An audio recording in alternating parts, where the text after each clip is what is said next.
Hi.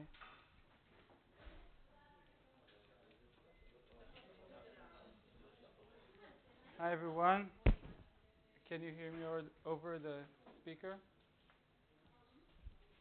Can you hear me on the microphone? Yes. Okay. I'm going to distribute the graded exercise 2 for anyone who turned in a hard copy. And later today, you'll get the emails with your graded files. So, Ronan. Ty is not here.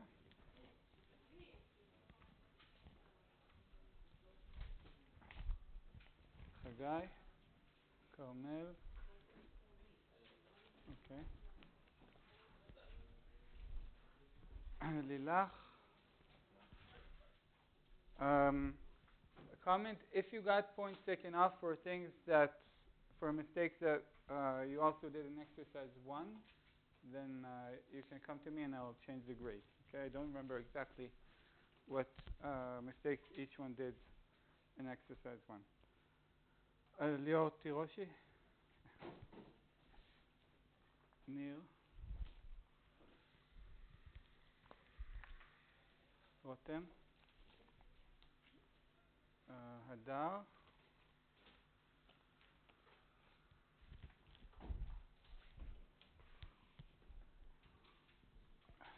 Alex. And that's it. Maybe that's it.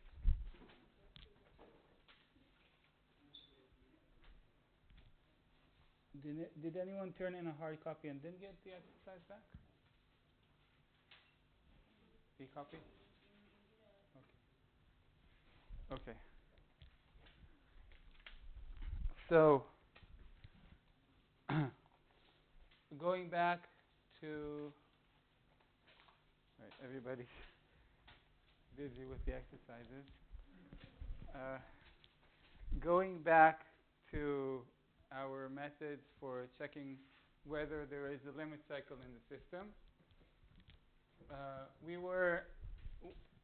we stopped last time with index theory.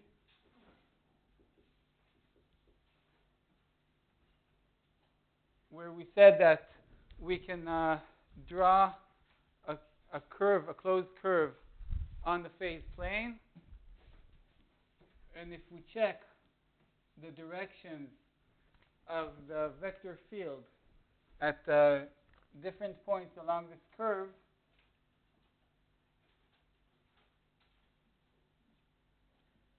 and then collect all these directions, we can compute the index of the curve. And the index of the curve is basically how many revolutions counterclockwise these arrows of the vector field make along the curve as we close a counterclockwise, one counterclockwise course around the curve. So that's the right page.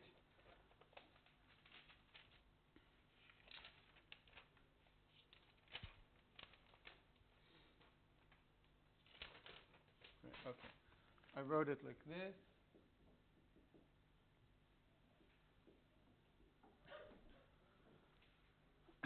Where this would mean the net change, summing over all these angles, where they can be positive and negative, net change over the whole curve. And we said that this index is the same. It would be the same for any curve that I can make out of this curve. Let's say this is a new curve. As long as I don't cross a fixed point in the process of distorting my curve. Okay? And, okay, and we also said that if there are no fixed points inside this area, then we get an index of 0. if C is a trajectory, it's one of the possible solutions for the system, C is a trajectory, then we get an index of +1.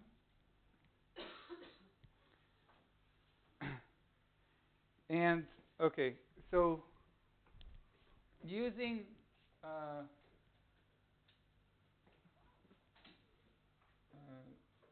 distort C without crossing fixed points.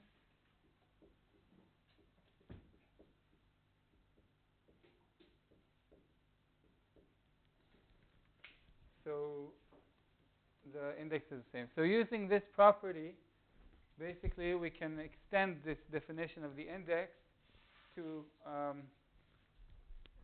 assign an index to each fixed point. Okay, if there is a fixed point here, so the index would not be 0, of course, then we can distort this curve until it is very, very small. It's basically just around the fixed point, and then the index can be assigned to this fixed point. We can talk about a property of the fixed point. And when we do that, we find that different types of fixed points have different indices. So first of all, a node, which in which I mean a node in the general sense, meaning it can be a regular, star, spiral, degenerate.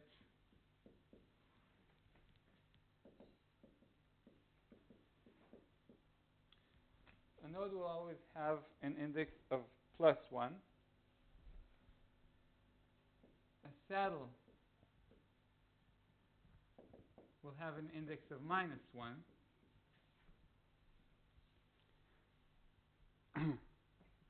And then if C encloses several fixed points,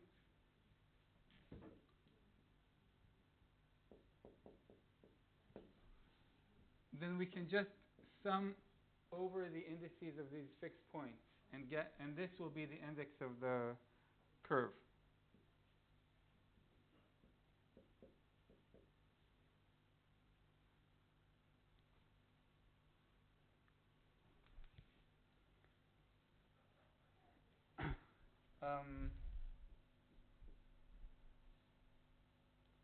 Okay. Another property of these indices of fixed points is that any closed orbit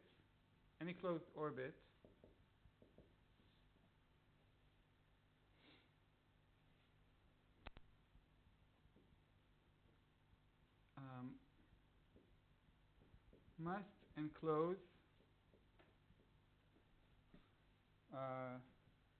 FPs with sum of the indices equals +1.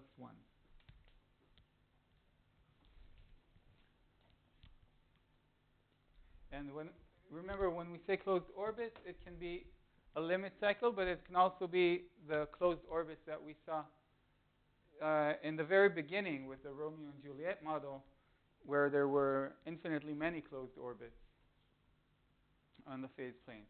And actually, our methods that I presented last week, the gradient systems and the Lyapunov functions, and also this one, they all refer to closed orbits in general, not only limit cycles.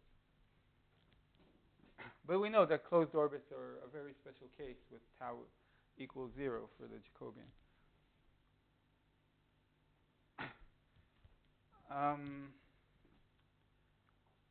Okay, so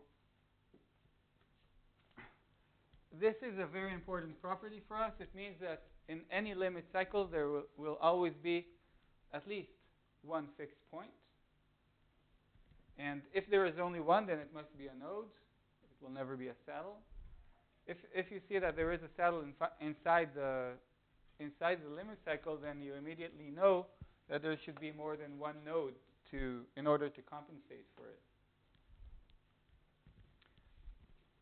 But okay, most limit cycles that we will encounter will actually have only one node, either unstable or stable, within them. Yeah.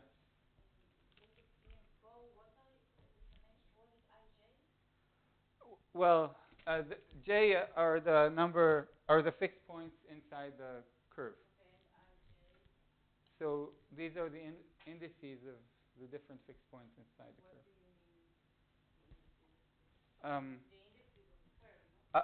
Of fixed points. So the idea is if I have a curve C, and I know that inside it there's, say, a stable node and an unstable node and maybe a saddle. So, okay. And each one of them can be assigned an index of a fixed point. Okay, so +1, +1, -1. And you sum all of these and you get the index of the curve. IC equals +1, +1, -1 equals +1.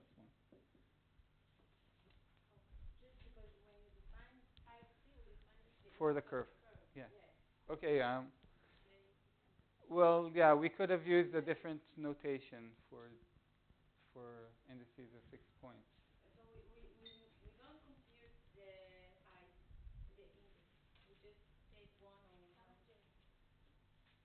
Yeah. Yes. You.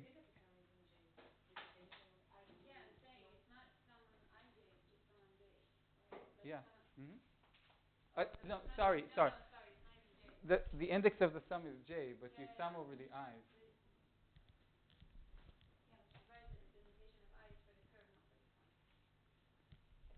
Okay. So. Okay. We'll do this.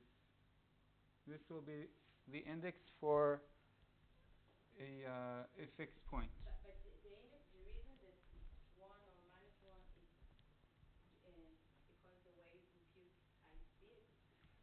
Yeah. Yeah. Yes. Yeah. So for each fixed point, I will be able to make a curve around it without including any other fixed points. And when I compute the index of this curve, I will get +1. And if I extend this curve to include another fixed point, then already the index of the curve must change according to this. Okay. Okay. So now we have a different notation for the different types of indices. Also here.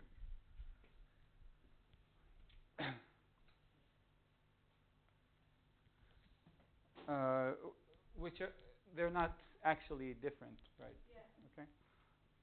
Okay.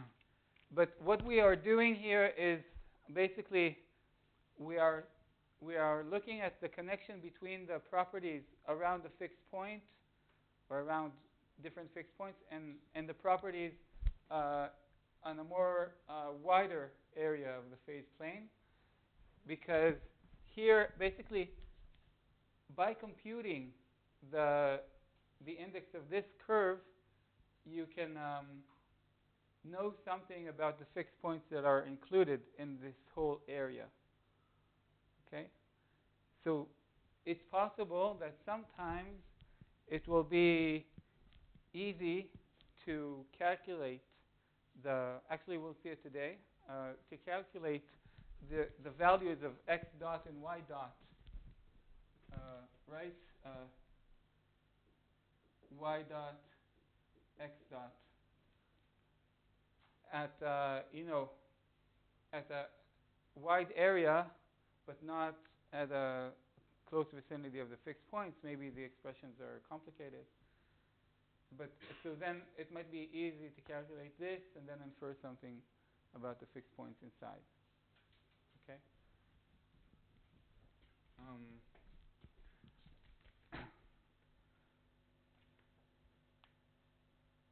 Okay. So, and also one of the uses of index theory is to rule out limit cycles, because you could calculate the index of a curve based on the vectors around it, and if you find that the index is not plus 1, then you know there is no limit cycle inside this thing. Yeah? Why did scientists say they're true? Excuse me? We saw why did scientists say they're true? Why all these are true? No, I didn't demonstrate it, but it's very easy to do it for a node. Okay, just take the four, say the four eigendirections, we can call them, and think, okay, so this is our node. If we only take 4, yeah, so we start from here. So our first vector points to the left. Our second vector points down. Third one points here. And fourth one points up.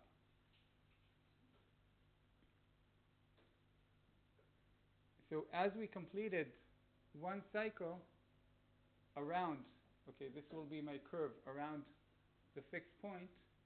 As I complete one cycle, I have a vector pointing to the left, then down, then right, then up. That's one cycle counterclockwise. So for this node, the stable node, the index should be plus 1. I completed one cycle counterclockwise. You're talking about the limit cycle? What? If I have an index of plus 1, I don't have a limit cycle? You may have a limit cycle. But not if I have minus 1. Not if you have minus 1. Yeah. So for a saddle,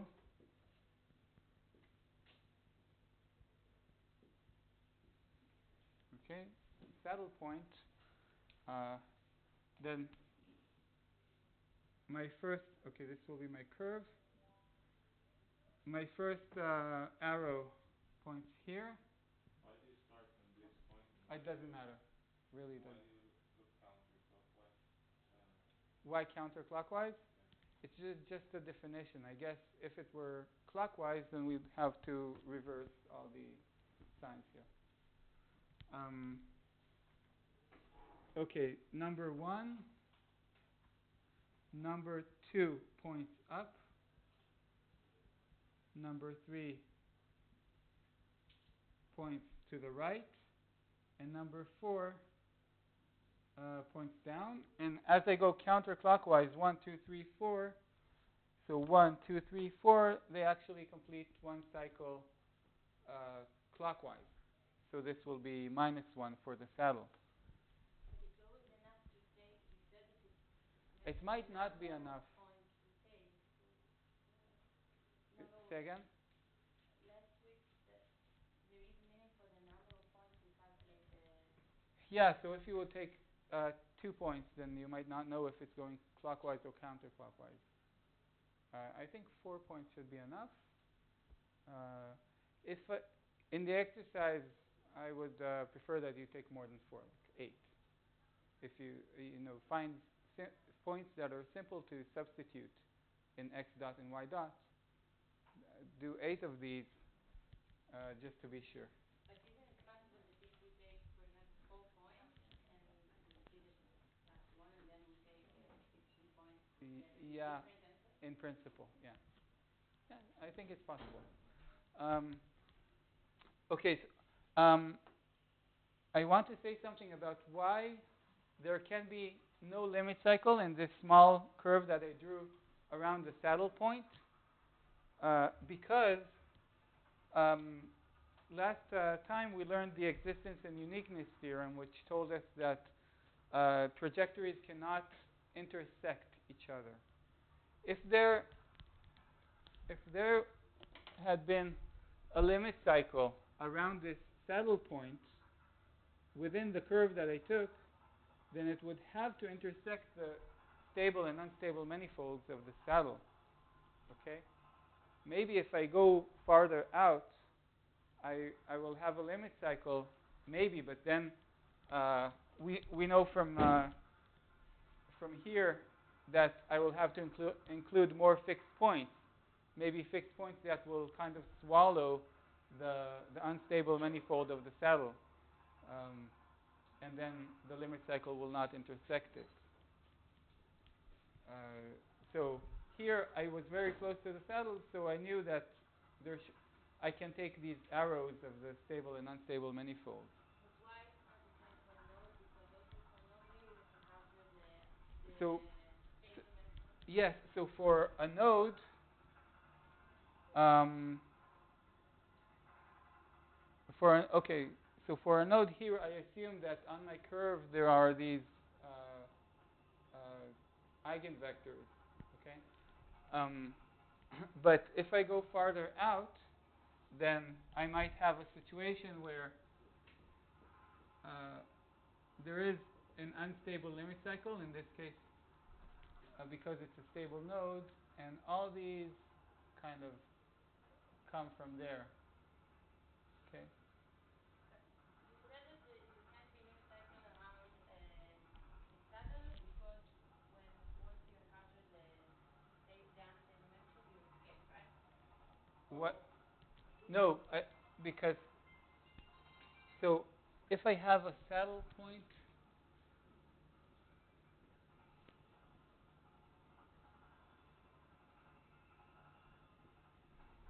so this should go somewhere.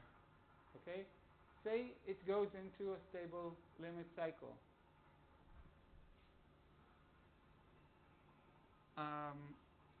At some point in principle, it will have to either intersect this one.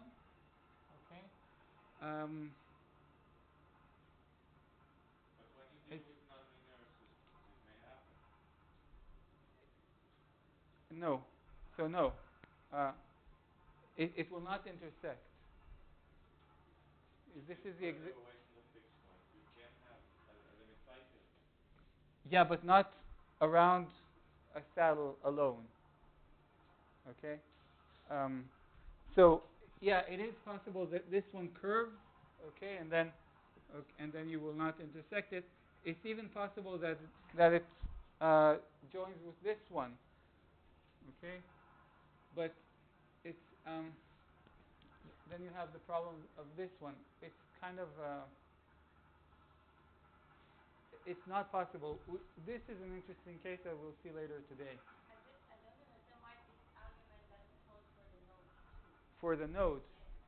Because the node is plus one, so it can have a limit cycle around it. it can have a limit cycle Yes, around and it. I Yes. don't understand why your argument about the saddle doesn't hold for the eigenvectors of the node. Because they will take two sides to this. Um,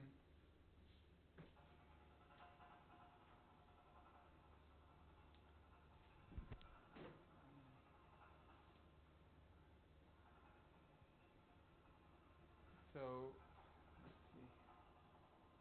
Well,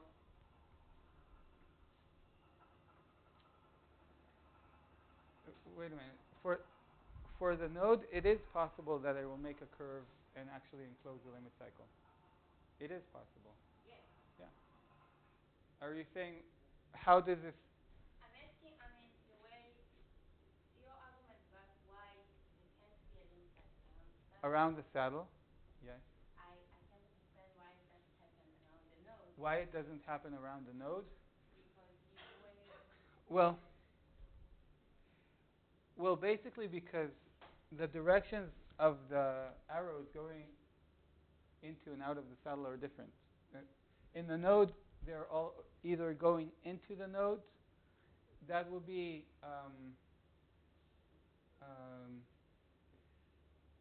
this would be consistent with a limit cycle, kind of like this, an unstable limit cycle. Now it's possible that I will draw my curve around this unstable limit cycle and actually get again get a +1 because outside the limit cycle everything is running away from the limit cycle. So in a very general way, I will get the opposite direction, but it will be again plus 1. I think in the Hadar it will change stability, the limit cycle. If you try to do the same, if you do for the node, the limit cycle will have some paths are stable and some are not stable. Yeah, but that's not possible. It's not possible, yeah. That's why it can't have the effect. Well, you can't have a limit cycle with some parts unstable. Yeah, I know. That's what I'm saying. That's why the Sadar I see what you mean. I see what you mean. So you're saying this part would be a stable limit cycle, and this part would be unstable and this part. would attract trajectories. Yeah. So I don't know if I can explain it very well now. I can think about it later, so or we can think about it together. Basically, these are the things that I wanted to show you with the index theory, and the point is that you can use it to say that there are no limit cycles in a certain region, and you can use it in conjunction with the existence and uniqueness theorem, because the existence and uniqueness theorem tells you that if there are certain curves in the phase plane that you know are trajectories, okay, then the limit cycle cannot intersect them. So you can look at the phase plane. You can find trajectories. You can find null lines, and you can know something about the trajectories in general, and then try to construct a curve and see if it crosses trajectories, then for sure it's not a limit cycle, for example. This curve cannot be a limit cycle. And you can count the fixed point inside and see if they amount to plus 1, and then say, yes, there might be a limit cycle here, or I cannot rule out a limit cycle here, but I could rule out a limit cycle there because over there I had points amounting to 0, for example. So the idea is to divide the phase plane into different regions and try to say something about each one. I can say there is no limit cycle in this region. Okay, we move on to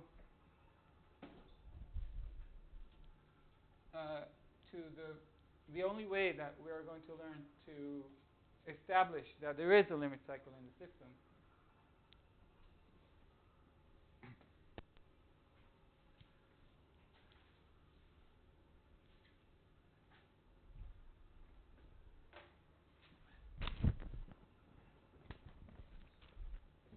Okay, this is called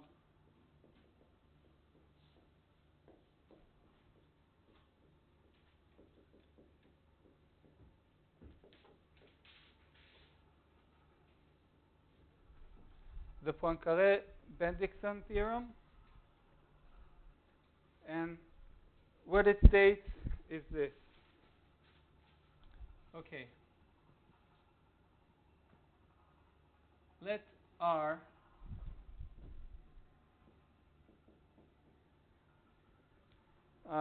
be a closed bounded set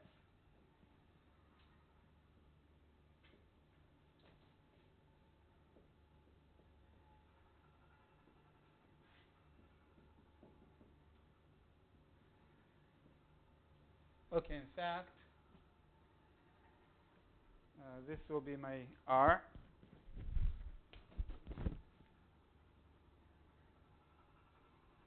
It's a kind of donut.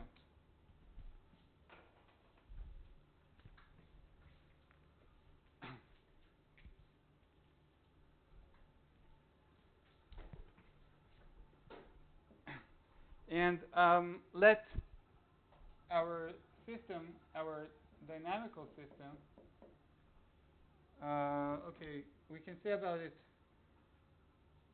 let x dot equals f of x be a continuously differentiable vector field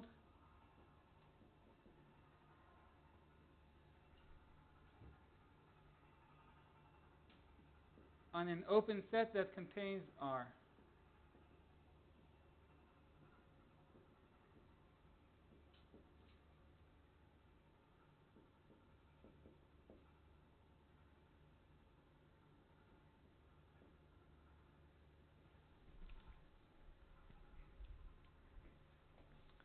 So why is this a vector field? Because for each point in the phase plane x, y, we assign a vector x dot, y dot,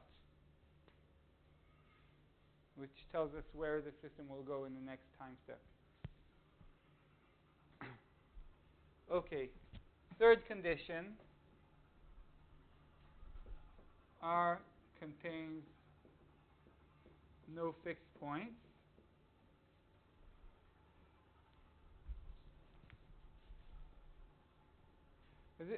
These three conditions are easy enough. Okay, you are given a phase plane. It will be quite easy to find some set R, even if you insist that it will be a donut that contains no fixed points.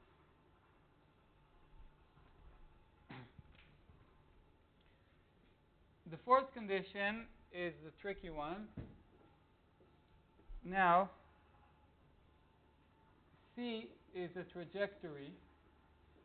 So now it's an actual trajectory of this dynamical system. It's not just a just a curve. C is a trajectory confined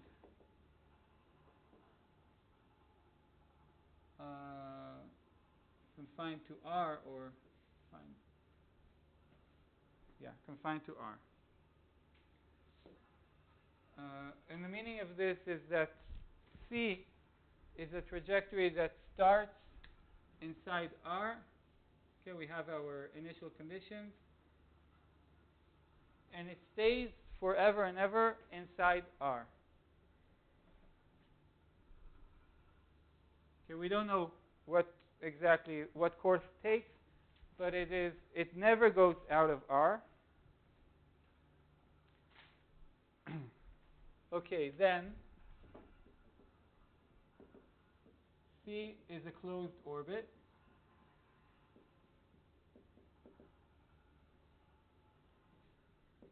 Or it spirals toward a closed orbit.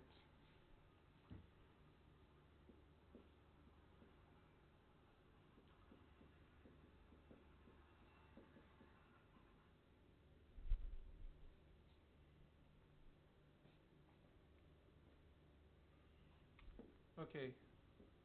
In any case, R contains a closed orbit.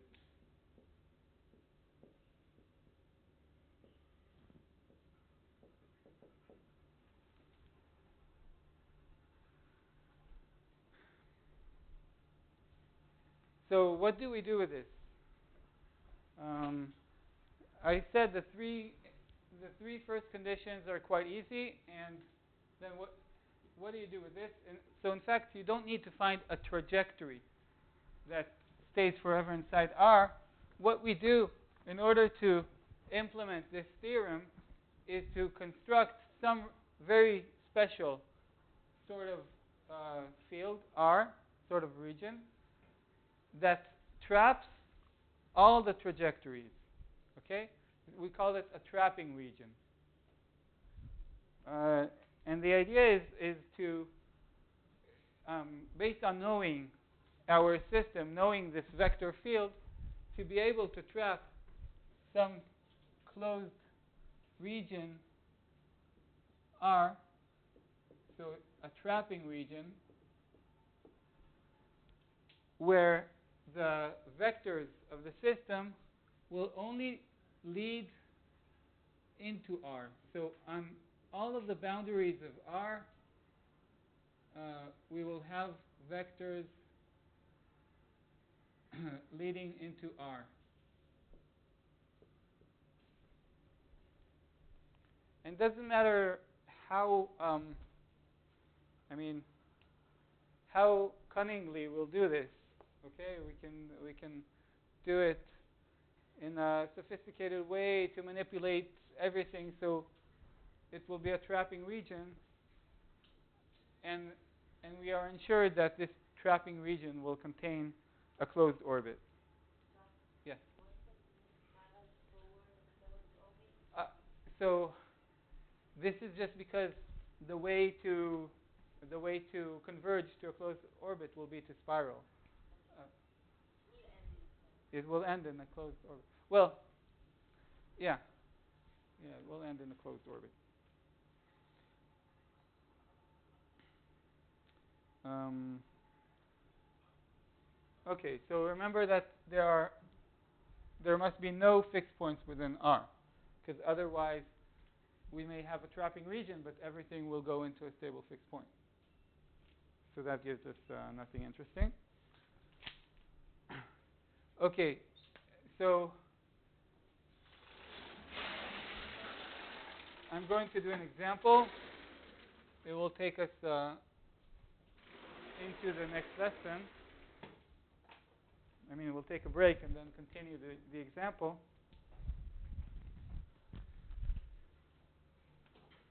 Okay, in this example, we are talking about a model for glycolysis, and specifically one critical reaction within the glycolysis path.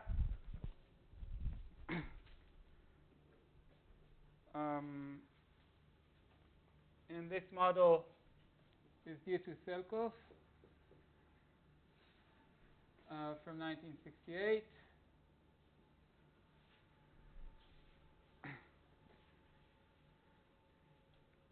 Okay, and it was developed in order to explain how certain cells, for example, yeast cells, can maintain glycolysis in an oscillatory fashion. That is, in a rate that goes up and down constantly.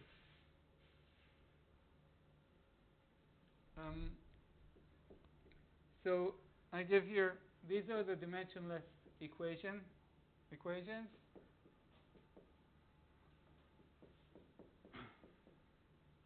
Y dot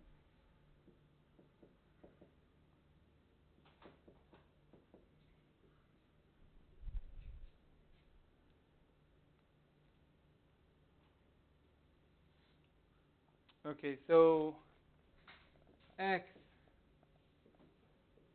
X is basically representing here the concentration of ADP, and Y is the concentration of okay,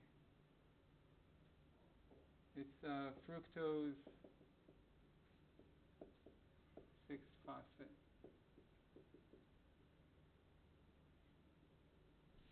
And the idea here is that basically ADP, which is a product, well, it's basically a product in the reaction. It is needed for the functioning of the enzyme that creates the fructose 6-phosphate.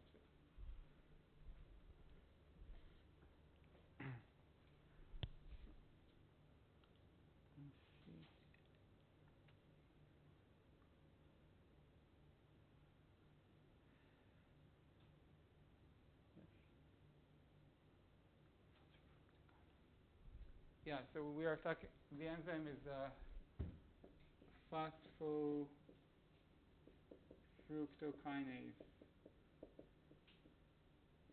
It's one of the more one of the faster reactions in the path of glycolysis. This is Y? Excuse me? This is what you wrote now is No, Y is the product of this enzyme. Oh. So this enzyme binds to ADP in order to be activated, and then it creates this product. Okay, so where is this in the equation? Where are you finding it? This one Yeah. doesn't appear here. Um, in general, the enzyme can be written with the reactants and the products, so it might cancel out. Okay, so first of all, we would maybe like to find the null lines for this. So we demand x dot equals 0, and we get x equals y times a plus x squared. And x is a concentration; it cannot be negative. A is positive. Yeah, A and B are positive. Usually, kinetic parameters will be positive. And so the null line is y equals x over a plus x squared. And if we demand y dot equals 0, we will get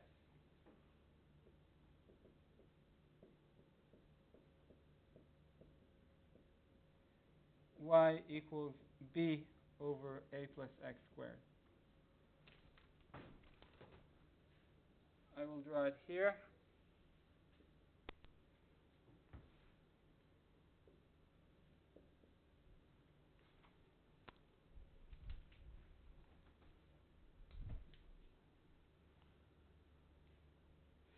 So b over a plus x squared, at x equals 0, this is just b over a, and it decays. Okay, at very large x, it goes like 1 over x squared. And the other null line goes initially almost linearly and eventually decays like 1 over x. Let's see this. Yeah.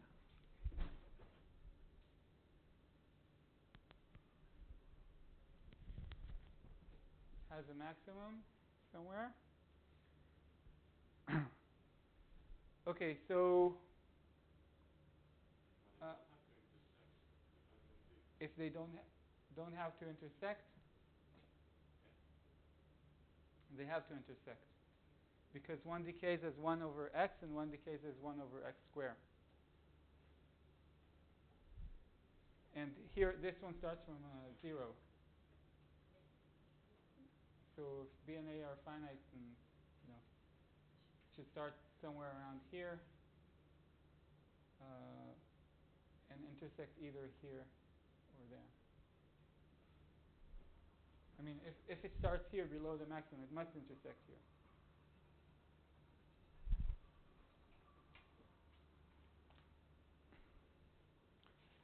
Okay, I will show how we construct the trapping region, and then we'll take a break. First of all, we will draw the directions of flow. So this null line here is the y dot equals 0 null line. So on it, the vectors must be horizontal. And the question where they go, left or right, depends on the relation to this other null line. So, yeah. So if we are above this null line, the other null line, then it means that y is larger than this whole expression. And since y is here with positive factors, then x dot is positive. So above the x null line, y is larger than this expression, and this whole x dot is positive. Below it is negative. Okay, now we look at the x dot equals 0 null line, the x null line. And we ask whether we are to the right or to the left of the y null line. So when we are to the left of the y null line.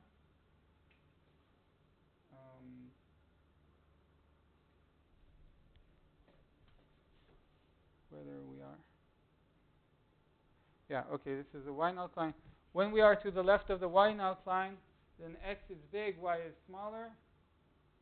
This whole expression is bigger than this. So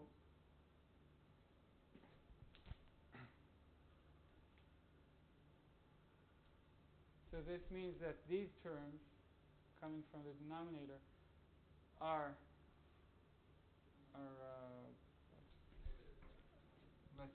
let's do it more systematically. So y is smaller than b over a plus x squared, and y times a plus x squared is smaller than b. And this whole thing is positive. Yeah.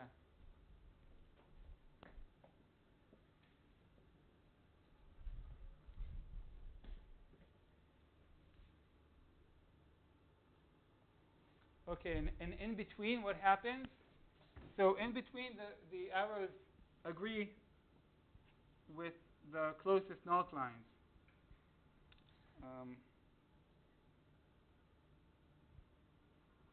Make them filled arrows, just to distinguish.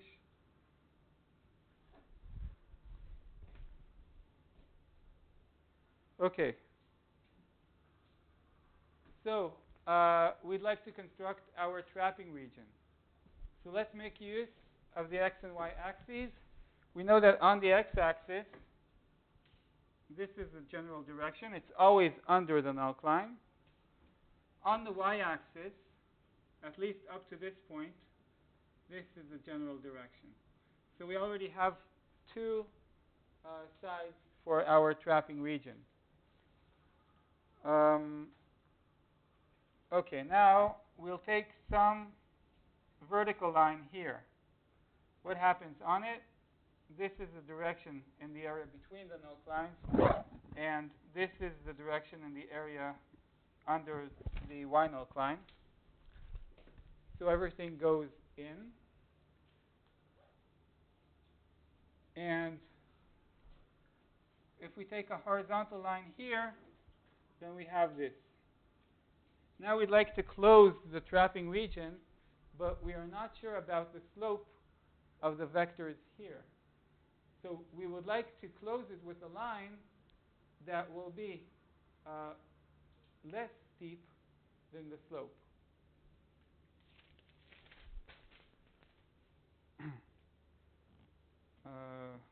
Okay, so let's go to large values of x and y. And the idea is that we can extend this horizontal line as much as we want. We can take this vertical line as much as we want to that direction. We'll look at very large x and y.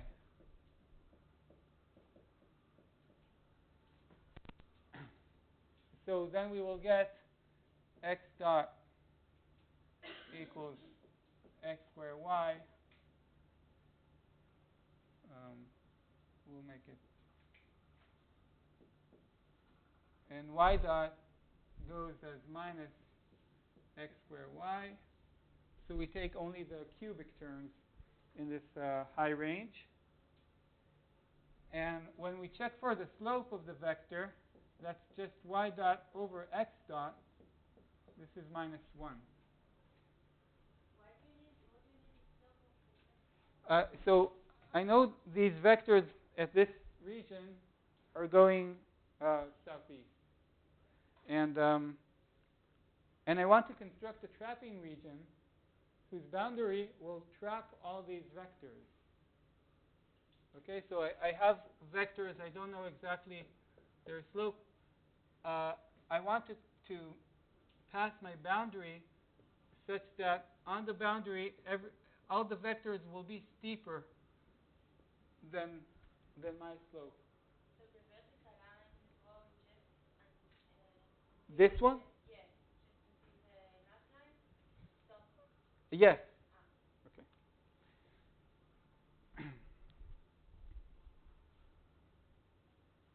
Okay. Um, okay, so in general, in the very farther reach of the phase plane here, the slope of the vector is just minus 1.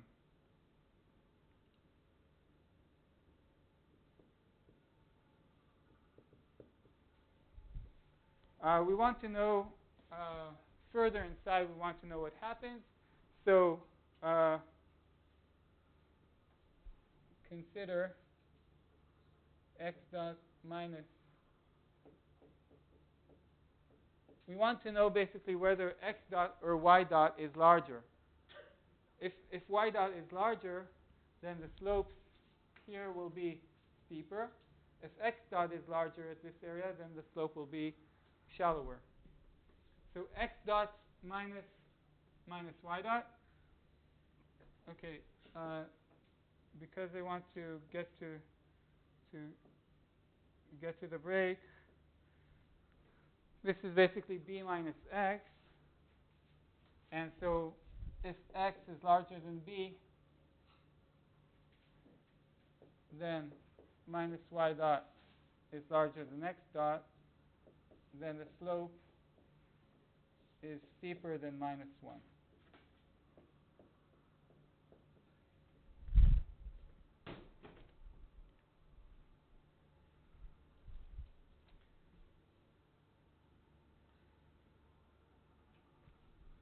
Okay, so the idea is that so the slope is even steeper. At the far reach, it is minus 1. If x is smaller than b, it is steeper. And this means that if we don't go too far out, we will be able to close our trapping region with a line that has a slope of minus 1. And the idea is that here x is smaller than b. So can you explain why is it that x dot minus y dot? No, sorry. Well, B is the intersection. b, well, as long as x is larger than b, the slope is steeper than minus 1. Okay.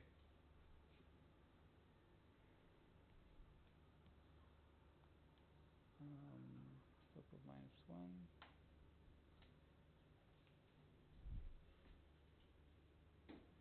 Oh, no, this was okay. This is a slope of minus 1. And the idea is that here x equals b.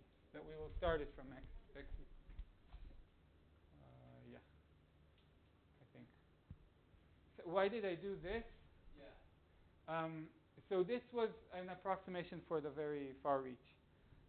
I want to know what happens closer in. So I want to know if y dot over x dot is larger than minus 1. Okay, so you can multiply by x dot and change the signs. And basically this tells you if the slope is, if this is positive, then it will be less steep than minus 1. And what did you need the first part for the approximation of the minus 1? You didn't use it. This one? Yeah. Well, it showed me what the boundary is. So what?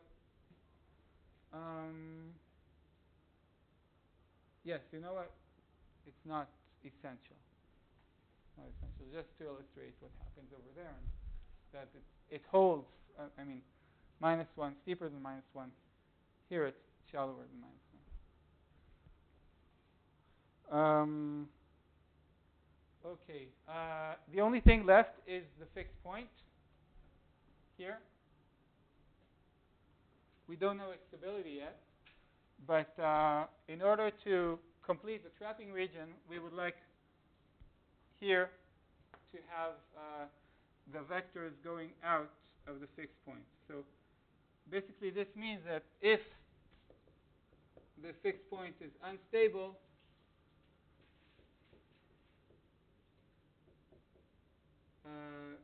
R is trapping. Okay, so in the next lesson we will see what in what conditions this is unstable. We have a trapping region under the condition that the fixed point is unstable, obviously. And now we'll take a break of 10 minutes and come back.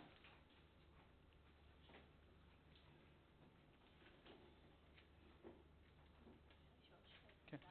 לא הבנתי למה מבחינה מבחינה ש-C חייב להיות כאילו צורה, סליחה, למה זה צריך להיות R? כן. תיקחתי את הציור הזה. לא, זה כאילו בכלל, אולי אני פשוט חושבת מה אתה בעצם אומר שאולי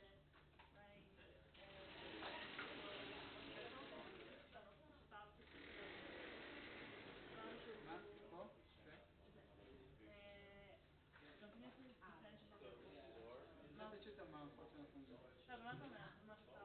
ומה אתה אומר שמשהו שהוא בסיס זה משהו שהוא פוטנציאל או משהו? לא, אבל למה זה צריך להיות סגור בסוף? כי אתה כאילו לא סגור, זה יכול להיות פשוט איזשהו בסיס שני דברים. R זה אזור סגור. נכון, בתוכה שלנו C. בתוכה יש לנו מסלול שבו נפסיק. אז למה זה תקף לאזור אפילו יותר גדול מ-R. זה הוקטור פילד, זה המערכת הדינמית. אז למה בהכרח הוא צריך להיות מסלול סגור או ספירלי? Then C is a closed orbit or a spiral toward a closed orbit. אוקיי, כן. אנחנו אומרים C הוא מסלול פה, זהו הפאנל היוצא פה. אז רוב המקרים הם ש-C הוא איזשהו מסלול שבסוף מתכנס לאיזה מסלול מעגלי. יכול להיות גם סתם קטע. לא, אבל אני אומר ש-T הולך לאינסוף. אז לא יכול להיות קטע, כי זה בזמן פיקס. בזמן קצה, זה חייב ללכת לאנשהו אולי לפיקס פוינט, אבל אמרנו שבאר אין פיקס פוינט. זאת אומרת שאם הוא נשאר באר ואין פה פיקס פוינט, אז הוא חייב להתחיל לעשות סיבובים. יואו, זה הניתוח המשוגע שעשינו. בהתחלה זה היה נכון. כן, הוא כתב לי שהוא סוף רק כן, אבל זה עובד לנו. זה לא היה קל. אין לי עד. הנה, זה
back.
כן, זה פשוט חלק, זה פשוט חלק מהעניין.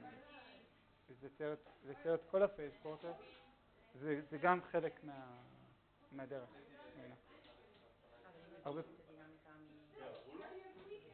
צריך לדאוג שלא מפספסים שום דבר. כאילו, עדיף לעשות את השלבים בדרך שלמים, כי את יודעת, לפעמים זה מערכת שהיא מסובכת, יש לה הרבה מקרים, ואז פספסת במקרה אחד וזאת בעיה, שאתה מפספס במקרה אחד. כאילו, צריך שכל השלבים יהיו שלמים, ואז אנחנו נבנה כמו שצריך את התמונה הסופית.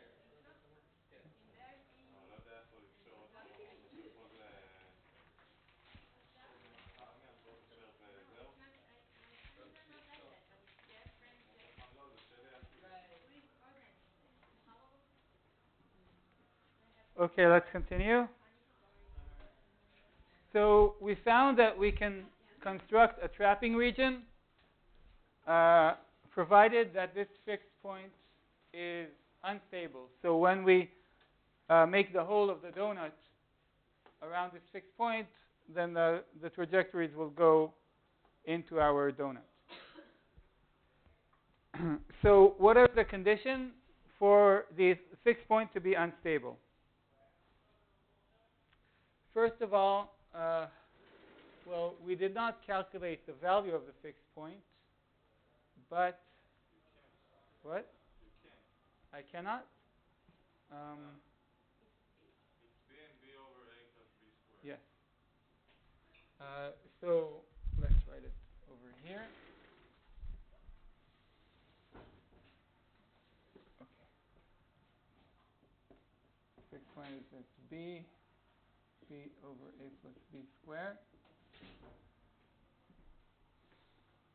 And j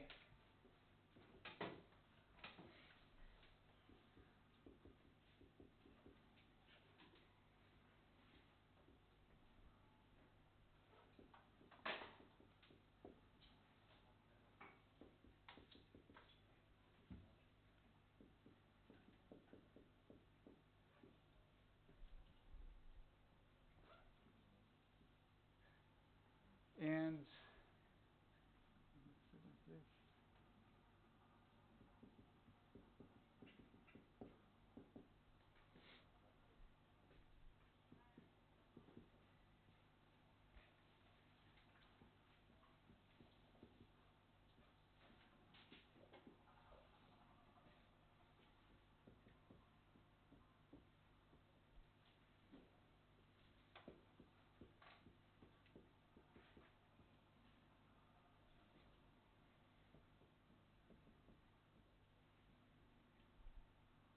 okay.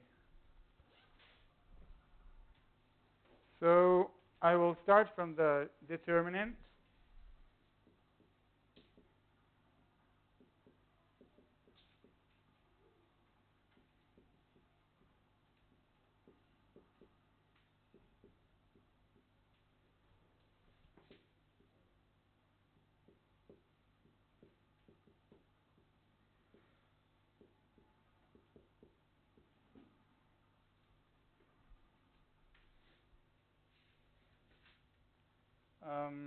So I have this term, this whole thing,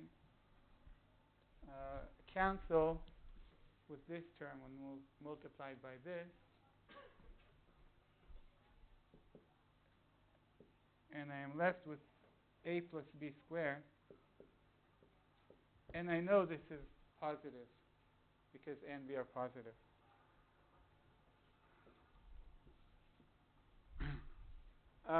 So the determinant is positive, which means that it's a node, and depending on the value of tau, if tau is positive, then it will be a unstable node, and if tau is negative, it will be a stable node.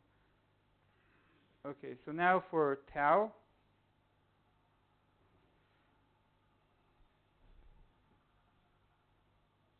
Okay, since I don't have much time, I will write the final expression.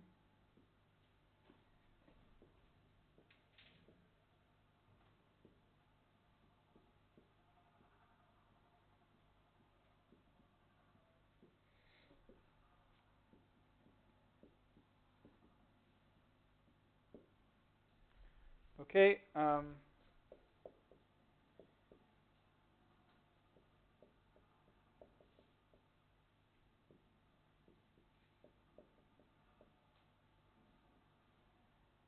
Okay.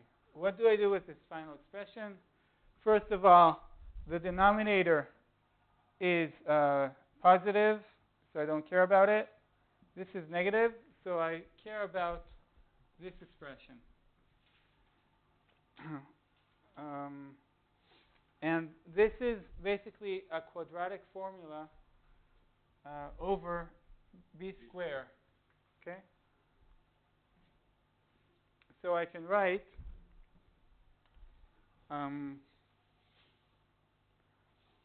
well, okay, so first some intuition. Let's say that this equals to tau wave over a plus b squared. And I'd like to know when tau wave is positive. So as a function of b squared, if a is 0, right, then I will have minus b to the fourth minus plus b to the second, and basically it's something like this. So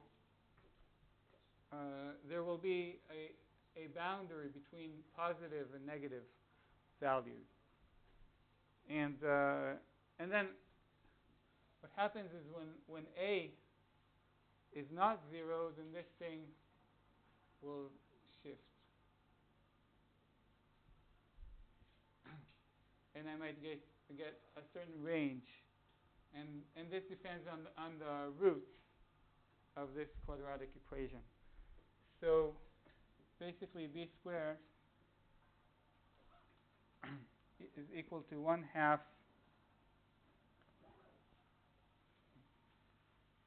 times 1 minus 2a plus minus. So this is just from plugging this into the quadratic equation that we know. And so these are the roots, okay? So this is for tau wave to equal 0. And, okay, what does this look like? Projector is on, or?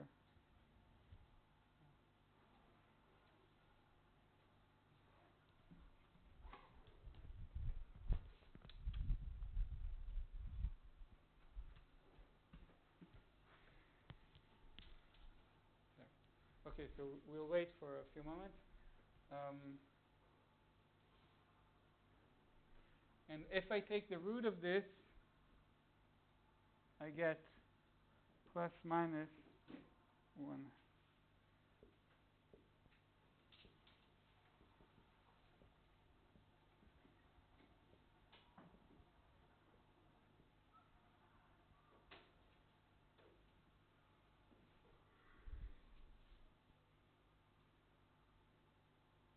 Okay, so this condition for b squared to be 0 gives me 2 solutions. One is larger and one is smaller. In between these solutions lies the range where tau wave and actually tau is positive. So if we call these gamma 1 and 2, then in between them I have the range that I'm looking for.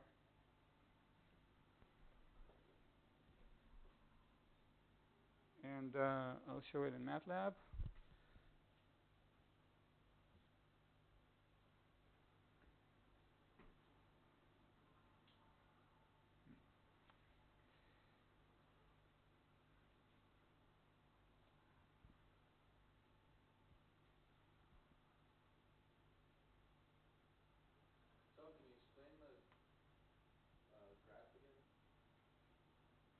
Yeah.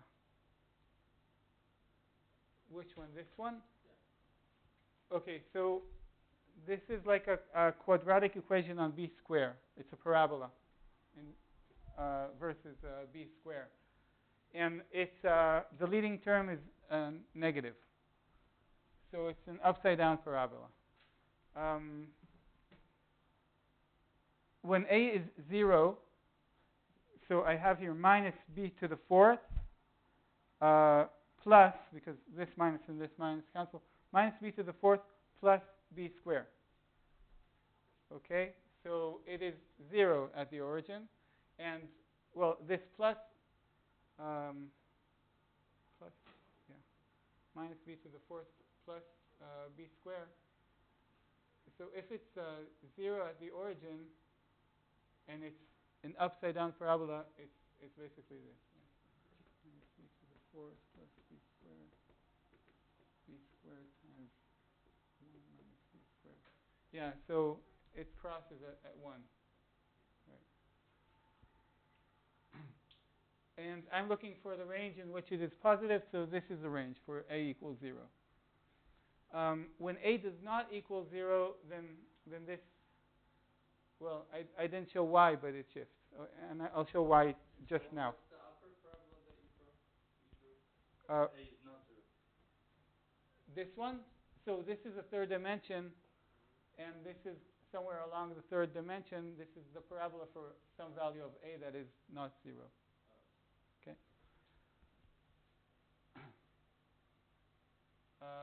Okay, so what I drew here, this is annoying.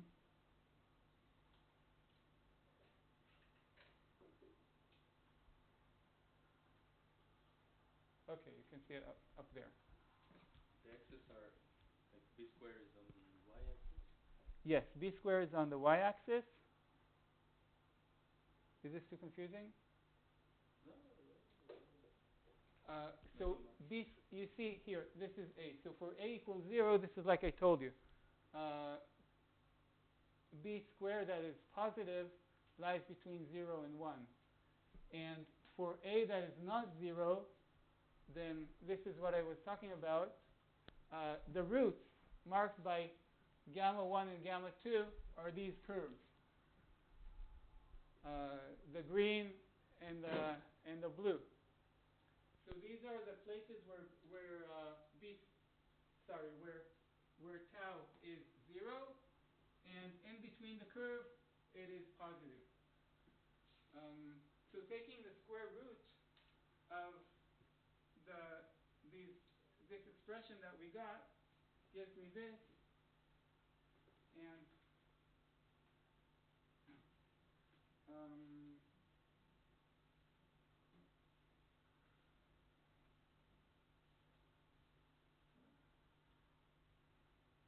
okay, and taking the square root, I will get now 4 expressions. I will get square root of gamma 1, square root of gamma 2, and they're negatives. But I don't care about the negatives because b is only positive. No, b squared is only. Right. Yeah, but I still don't care about the b is positive. So also, yeah, b is a kinetic parameter. This is why it's positive. Okay, so taking the square root, it changes a little the shape.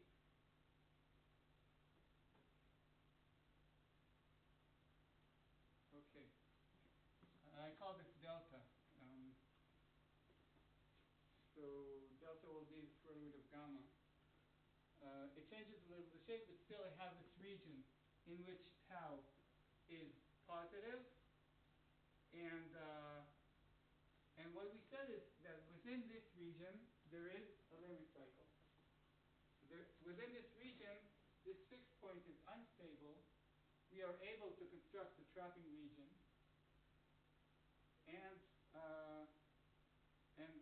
therefore there should be a closed orbit. It's actually a limit cycle. Why there's a limit cycle again? If there's an unstable point? Because we were able to construct a trapping region, remember? Which with the vectors going only inside it, but there was the fixed point, and we said that the trapping region must not include a fixed point. So we must make this hole in the trapping region. But if it's a stable node, then the vectors go into it and outside of our boundaries. If it's unstable, then on the boundaries, the vectors go into our trapping region, the donut. So would this be considered Lyapunov stable, or since it's far away, it wouldn't be considered that?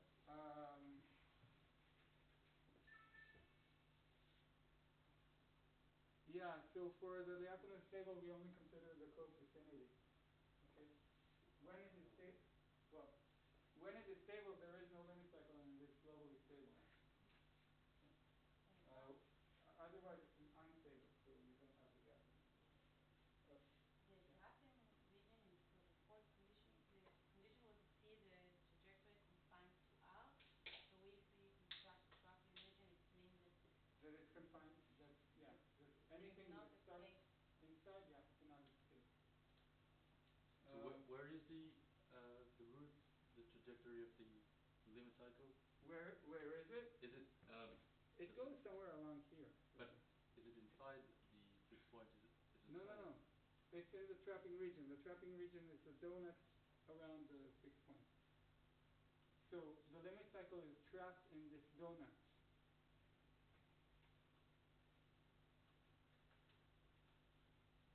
So the fixed point is inside the trapping region. There is a hole in the trapping region, and this hole does not count as part of the region. The hole... it does not converge to the limit cycle? Well... If I'm in this hole... If you are in this hole... Well, yeah. Well, since we know it's an unstable fixed point, we know that it will, every point that is not the fixed point. Okay? Does not converge to the fixed point, but will it converge to the... yeah. Alright, so the hole is just a fixed point? Yeah, the hole is just a fixed point. But...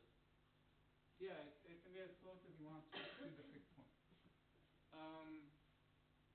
Okay, so what we have here, basically we see that A and B control whether the fixed point is stable or unstable. So they are in fact bifurcation parameters, A and B, and this is a stability diagram with a region that includes an unstable fixed point and a limit cycle around it, and a region that's outside that includes the stable fixed point. Okay, here I just colored this. So the black is the region with the stable fixed point, and this here is the region with the limit cycle and unstable fixed point with the value of tau in the color map. Okay, so we actually have a stability diagram, and we know where the limit cycle should exist in the parameter space. Why do you have this sort of horizontal line? Just because I plotted this, and where this does not exist, then this is one. Well, yeah, it's 1/2 minus. But it doesn't have any meaning. No, it doesn't have any meaning. Okay.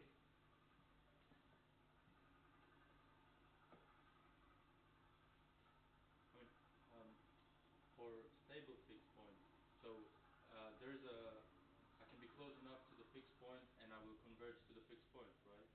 For a stable one. For a stable one? Yeah. And can one tell, like, for a specific point, if it will converge to the line attractor or limit cycle or to the fixed point? Well, when there is a stable fixed point, there is no limit cycle. Stable. Stable. And remember that a limit cycle must or always... half stable, even half stable or semi-stable or something. The limit cycle? The fixed point. Is there a theorem about if there's a in some way stable fixed No, this has nothing to do with the stability. Wait a minute. The stability of the fixed point enabled us. Well, the fact that it's unstable enabled us to construct the trapping region. If it's not unstable, then we cannot construct a trapping region, and we cannot establish that there is a limit cycle. So if there is a stable fixed point, I don't know, basically. I don't know if there is a limit cycle or not. But there might be an unstable limit cycle, okay? A half-stable limit cycle in principle. I was only able to establish the limit cycle for an unstable fixed point here. Yeah. Okay. Okay. And now something important about this theorem, the Poincaré-Bendixson theorem. What it tells us is that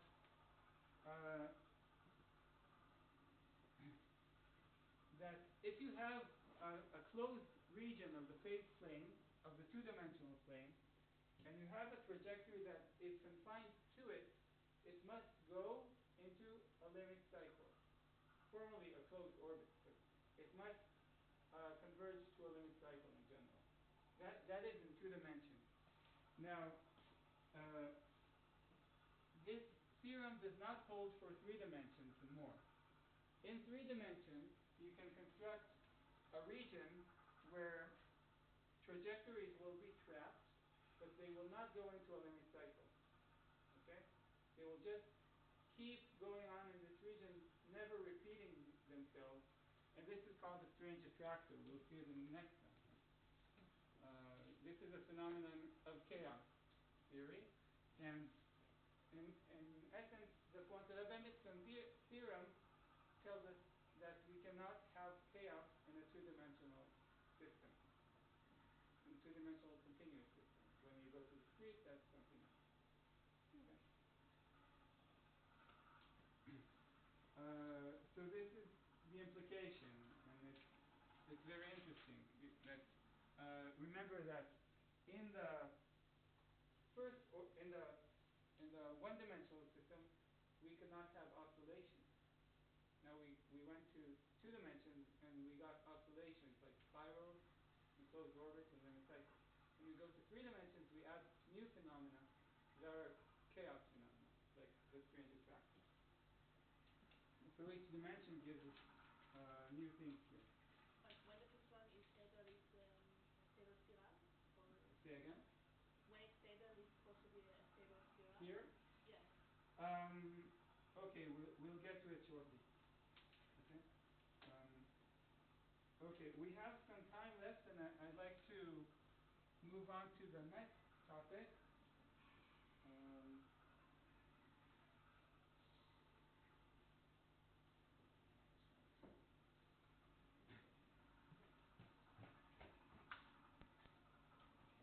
The last thing that we are going to deal with in the two-dimensional system is bifurcation.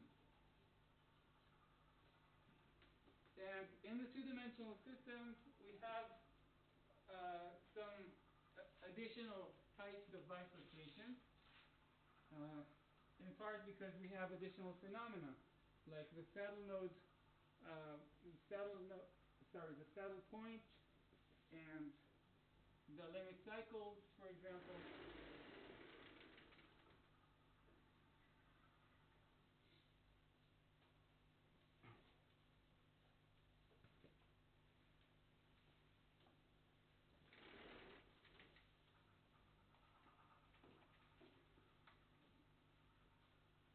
Okay, we start with the more simple case where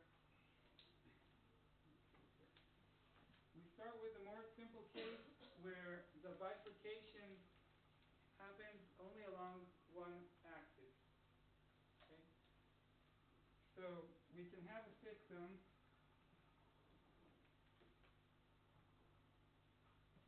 like this: x squared equals a plus x squared, right? This is the normal form of the saddle node bifurcation. and y dot equals minus y, just to put something simple here. So we already know what happens in the seminal bifurcation, right? If we draw it against x dot a plus x squared, so we can have, this is for a positive, and there is no fixed point.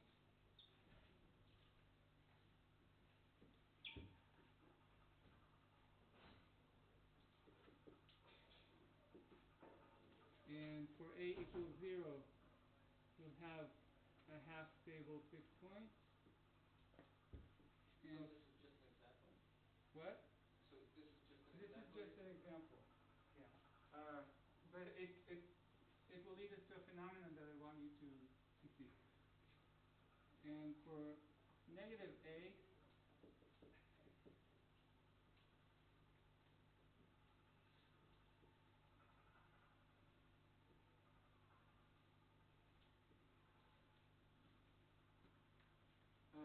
so we have this situation, and if we draw it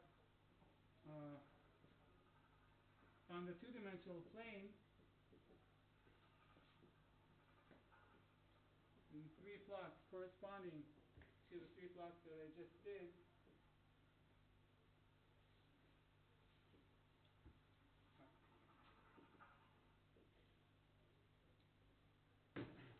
so I'd like to start from this one, the a negative. Maybe I should have done the order opposite. So basically, y dot equals minus y tells us that when y equals 0, we have a fixed point. Okay, y equals 0 and x according to its own dynamics. So here, basically, we have two fixed points, right? In between them, we just go here in between them. We did the dynamics along the x-axis. The dynamics along the y-axis is just y dot equals minus y. Y goes into the axis, okay? Into the x-axis. So basically, it goes into the fixed point here. It goes into this one, which now we understand is a saddle point, okay? And yeah, and next to the saddle, it goes and converges into the fixed point, the stable fixed point.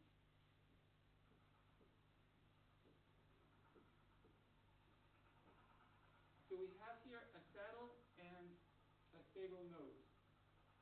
And this shows you why the bifurcation is called a saddle node bifurcation, because the saddle and the node will converge. Okay, we introduced the term in the one-dimensional system where there were actually no saddles, but now we see the meaning of the term. Why? They were merging together as well in one dimension, no? Yes, but over there, this was called an unstable fixed point. Here it is called a saddle, and the term is saddle node bifurcation. Okay, this case here it looks like this. So along the x-axis it's the same dynamics as before. Along the y,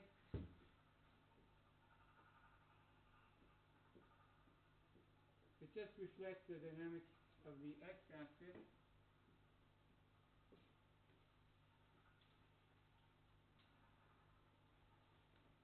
And what happens here? Here there are no fixed points. But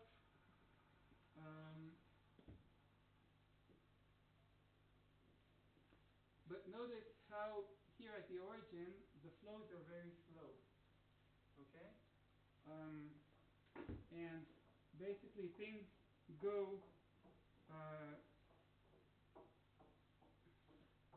on y, things go into the x-axis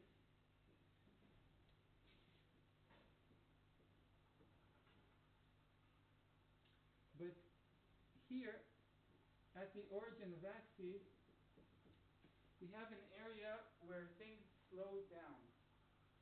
Every time a trajectory reaches small values of x, it must slow.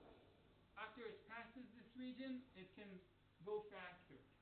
Okay, so this is a kind of bottleneck. We'll call this a bottleneck. And